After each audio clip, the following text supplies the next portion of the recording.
Joining us now to break it all down is Congressman Adam Smith of Washington State. He is the ranking Democrat on the House Armed Services. Thank you so much, Congressman, for joining us this morning. I know it's early where you are.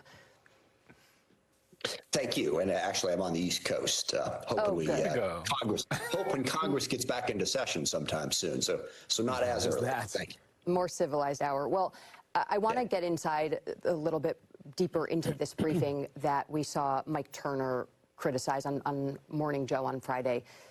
What were you told exactly by briefers, and were you given any specific information, such as, does the administration know exactly who they're targeting? Any names, any idea of the systems that the Pentagon is using in order to identify these vessels?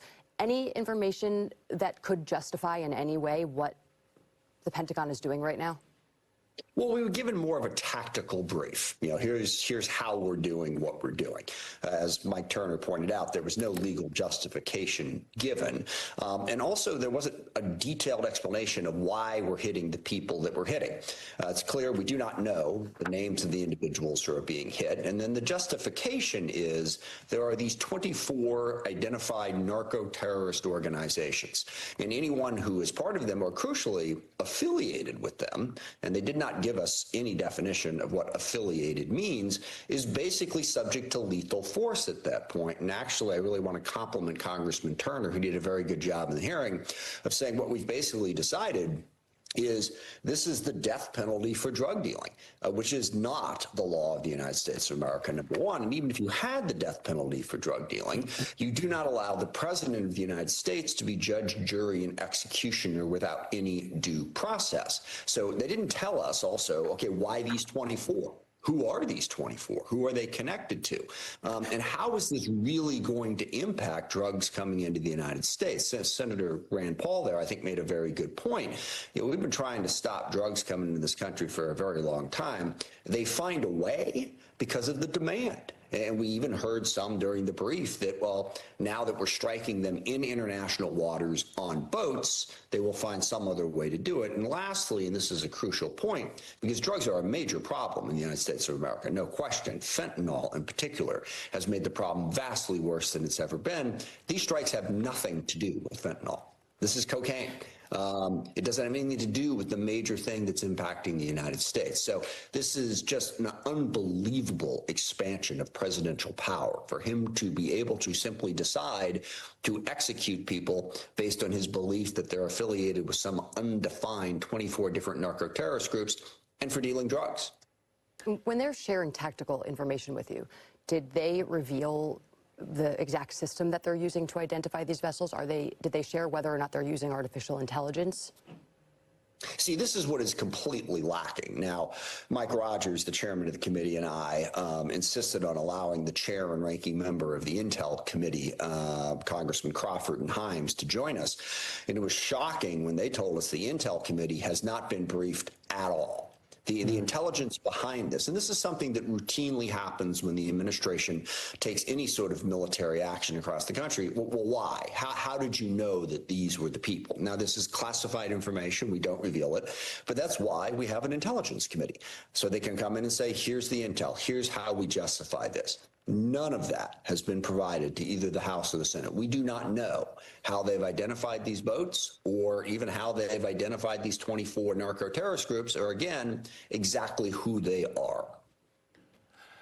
That's so disturbing. Congressman, you know, one of the things that the administration is saying is that they do not have to abide by the War Powers Resolution because there are no U.S. forces that are in danger. But I'm going to read something from the War Powers Resolution on congressional reporting requirement. Quote, in the absence of a declaration of war, in any case in which United States armed forces are introduced into hostilities or into situations where imminent involvement in hostilities is clearly indicated, that is, to me, very clear that the forces are introduced. They may not be on the ground, but the fact that they're using drones or however they're blowing up these, in the administration's words, narco-terrorists, the military is involved in this process. We keep seeing the Secretary of Defense talk about it, so he clearly knows what's going on and is doing it.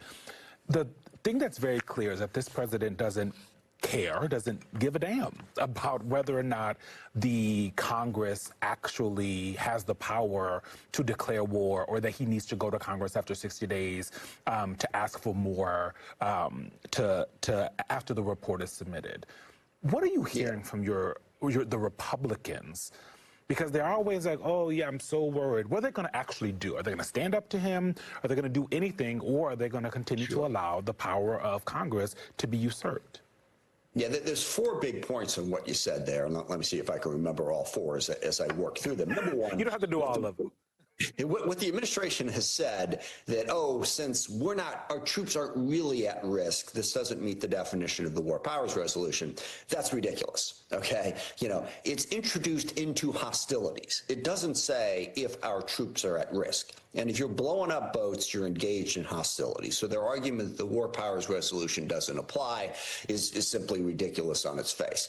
Second, please remember what's going on here. I mean, we can dive into a deep discussion of what do you do about the drug problem in the United States of America? What exactly is Trump doing when he's blowing up these drug boats down in Latin America? And that's all interesting, but it all comes back to one central thing, and that's the other point that you made. Trump doesn't care. Understand what he wants is he wants to be an autocrat. He wants an authoritarian takeover of this government, which means that the law simply doesn't apply to him.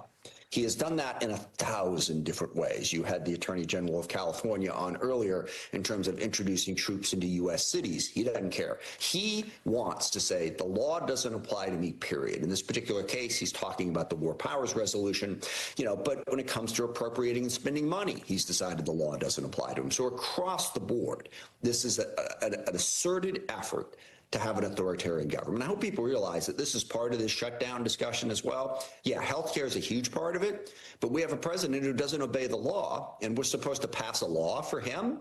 Okay, that's an important issue. So Republicans, they're talking, not doing anything. Lastly, War Powers Resolution has been abused by other presidents. Democrats don't go too far down the road. Oh my God, he's abusing the War Powers Resolution. Barack Obama had a very creative definition of hostilities as well. I wouldn't rely too much on that argument. Rely on the argument that Donald Trump's violating the law, doesn't care, and that's the point. He wants to be an authoritarian, not the democratically elected president of a constitutional republic. Congressman Adam Smith with the word on this Sunday. Thank you so much for joining us this weekend. Thank you.